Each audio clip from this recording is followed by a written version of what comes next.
दोस्तों पहले तो प्रेम से बोलिए हर हर महादेव। दोस्तों सावन महीना के शुभ तिथि पर आप सभी को ढेर सारे शुभ कामनाएं, आपका हर मनोकामना पूरी हो। दोस्तों अगर आपका नहीं बन रहा कोई काम तो श्रावण महीना खत्म होने से पहले जरूर सुने यह कथा, हर कार्य में मिलेगी सफलता। तो दोस्तों कथा को ध्यान पूर्वक पूरा सुने। दोस्तों अगर आप बाबा भोलेनाथ के भक्त हैं तो वीडियो को लाइक और चैनल को सब्सक्राइब करना मत भूले। दोस्तों कुछ ही दिनों में सावन समाप्त होने वाला है। ऐसे में अगर आप भोलेनाथ की कृपा से वंचित नहीं रहना चाहते और उनका आशीर्वाद पाना चाहते हैं तो आप श्रावण महीना समाप्त होने से पहले इस कथा को जरूर सुने। दोस्तों इसे सुनने से महादेव प्रसन्न होकर भक्त को सुख समृद्धि को आशीर्वाद देते हैं। तो चलिए दोस्तों कथा को करते हैं शुरू। दोस्तों हिंदू कैलेंडर के मुताबिक श्रावण मास 5वां महीना होता है, जिसे आमतौर लोग सावन मास के नाम से भी जानते हैं।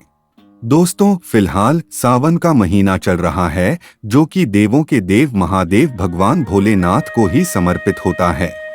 दोस्तों इसी कारण इसे भोलेनाथ का सबसे प्रिय माह कहा जाता है। दोस्तों इस साल सावन 22 जुलाई से हुई थी।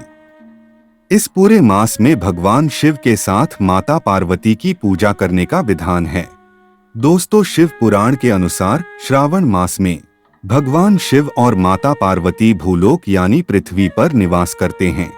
दोस्तों भगवान शिव को प्रसन्न करने और उनकी असीम कृपा प्राप्त करने के लिए श्रावण मास सबसे सर्वश्रेष्ठ माना जाता है। दोस्तों सावन में महादेव के निमित्त व्रत रखने और उनकी पूजा करना फलदायी माना जाता है। दोस्तों कुछ ही दिनों में सावन समाप्त होने वाला है। ऐसे में अगर आप भोलेनाथ की कृपा से वंचित नहीं रहना चाहते और उनका आशीर्वाद पाना चाहते हैं तो आप श्रावण मास समाप्त होने से पहले इस कथा को जरूर सुने। इसे पढ़ने से महादेव प्रसन्न होकर भक्त को सुख समृद्धि को वरदान देते हैं। दोस्तों धार्मिक कथाओं के अनुसार भगवान शिव को सावन का माह काफी प्रिय है, क्योंकि दक्ष प्रजापति की पुत्री माता सती ने अपना जीवन त्याग कर कई वर्षों तक शापित जीवन जिया। दोस्तों इसके बाद उन्होंने हिमालय राज के घर में पुत्री के अवतार में जन्म लिया, जहां उनका नाम पार्वती रखा गया। दोस्तों माता पार्वती ने भगवान शिव को पति के रूप में पाने का दृढ़ निश्चय कठोर तपस्या की, जिससे प्रसन्न होकर भगवान भोलेनाथ ने उनके विवाह करने का प्रस्ताव को स्वीकार कर लिया। दोस्तों इसके बाद श्रावण मास में ही शिवजी और माता पार्वती का विवाह हुआ था। सावन महीना में भगवान शिव अपने ससुराल आए थे, जहां पर उनका अभिषेक करके धूमधाम से स्वागत किया गया। दोस्तों इस वजह से भी सावन माह में अभिषेक का महत्व है। दोस्तों धर्म ग्रंथों में वर्णित पौराणिक कथा के अनुसार सावन मास के दौरान ही समुद्र मंथन हुआ था। दोस्तों इस मंथन से हलाहल विष निकला, जिससे चारों तरफ हाहाकार मच गया। समस्त संसार की रक्षा करने के लिए भगवान भोले बाबा ने विष को कंठ में धारण कर लिया। इस विष की वजह से कंठ नीला पड़ गया और जिससे वे नीलकंठ कहलाए। दोस्तों इस विष का प्रभाव कम करने के लिए सभी देवी देवताओं ने भगवान शिव को जल अर्पित किया, जिससे उन्हें राहत मिली और वे प्रसन्न हुए। दोस्तों तभी से हर साल सावन मास में भगवान शिव को जल अर्पित करने या उनका जलाभिषेक करने की परंपरा शुरू हो गई। दोस्तों पुराने समय में एक धनी व्यक्ति था, जिसके पास सभी प्रकार की संपत्ति और सुख सुविधाएं थीं, लेकिन उसका दुर्भाग्य यह था कि वह कोई संतान नहीं था। वह हमेशा इस बात से दुखी रहता था। दोस्तों लेकिन वह और उसकी पत्नी भोलेनाथ के भक्त थे। दोनों भगवान शिव की पूजा करने के लिए सोमवार को व्रत रखने लगे। दोस्तों मां पार्वती ने शिव भगवान से उन दोनों दंपति की सूनी गोद भरने का अनुरोध किया, क्योंकि वे उनकी सच्ची सेवा करते थे। दोस्तों बाबा भोलेनाथ के आशीर्वाद से उनके घर में एक पुत्र हुआ। दोस्तों लेकिन जन्म के समय एक आकाशवाणी हुई कि बालक छोटा होगा। 15 साल की आयु में यह बच्चा मर जाएगा। वह व्यक्ति इस भविष्यवाणी से अधिक खुश नहीं था कि उसे एक पुत्र मिलेगा। उसने अपने बेटे का अमर नाम दिया। दोस्तों जब अमर थोड़ा बड़ा हुआ, धनी व्यक्ति ने सोचा कि उसे शिक्षा के लिए काशी भेजना उचित होगा। दोस्तों, उसने अमर के साथ अपने साले को काशी भेजने का फैसला किया। दोस्तों, अमर अपनी मामा के साथ काशी की ओर चले गए। दोस्तों, रास्ते में उन्होंने स्थान स्थान पर विश्राम करके ब्राह्मणों को दान दक्षिणा दी।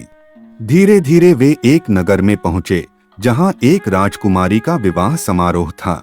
दोस्तों, राजकुमारी का दूल्हा एक आंख से काना था, जिसे दूल्हे के परिवार ने राज परिवार से छिपाया था। दोस्तों, उन्हें डर था कि अगर राजा यह जानता तो शादी नहीं होगी। यही कारण था कि दूल्हे के घर वालों ने अमर से झूठ मूठ का दूल्हा बनने का आग्रह किया, जिससे वह मना नहीं कर सका। दोस्तों, अमर ने उस राजकुमारी से शादी की, लेकिन वह राजकुमारी को धोखा नहीं देना चाहता था। इसलिए उसने राजकुमारी की चुनरी में पूरी कहानी लिखी। दोस्तों, जब राजकुमारी ने अमर का पत्र पढ़ा तो उसने उसे अपना पति समझा और उसे काशी से वापस लौटने तक इंतजार करने को कहा।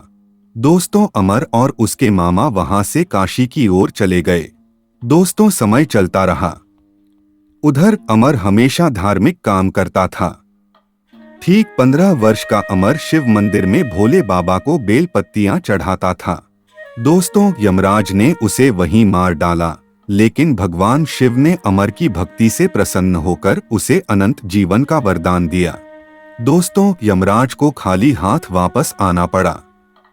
दोस्तों, अमर काशी में पढ़ाई करके बाद में अपनी पत्नी राजकुमारी के साथ घर लौटा।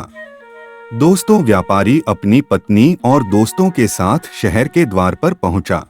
वह अपने बेटे की शादी की खबर सुनकर और पुत्रवधू राजकुमारी चंद्रिका को देखकर खुश हो गई। दोस्तों, व्यापारी अपनी पत्नी और दोस्तों के साथ शहर के द्वार पर पहुंचा। दोस्तों, वह अपने बेटे की शादी की खबर सुनकर और पुत्रवधू राजकुमारी चंद्रिका को देखकर खुश हो गई। दोस्तों, व्यापारी ने उसी रात स्वप्न में भगवान शिव को देखा और कहा, हे श्रेष्ठी, मैंने तुम्हारे सोमवार के व्रत करने और व्रत कथा सुनने से प्रसन्न होकर तुम्हारे पुत्र को लंबी आयु दी है। दोस्तों, व्यापारी बहुत खुश था। दोस्तों, इस प्रकार व्यापारी का घर सोमवार का व्रत करने से खुश हो गए। दोस्तों, शास्त्रों में कहा गया है कि जो लोग सोमवार का विधिवत व्रत करते हैं और व्रत कथा सुनते हैं, उनकी सभी इच्छाएं पूरी होती हैं। शिव के भजनों से दिल को सुरूर मिलता है। जो भी जपता है श्रद्धा से प्रभु का नाम, कुछ न कुछ उसे जरूर मिलता है। दोस्तों, अगर आपको वीडियो पसंद आया हो तो नीचे कमेंट्स बॉक्स पर अपना राय जरूर दें। दोस्तों, अगर आप बाबा भोलेनाथ के भक्त हैं तो वीडियो को लाइक और चैनल को सब्सक्राइब करना मत भूले। धन्यवाद।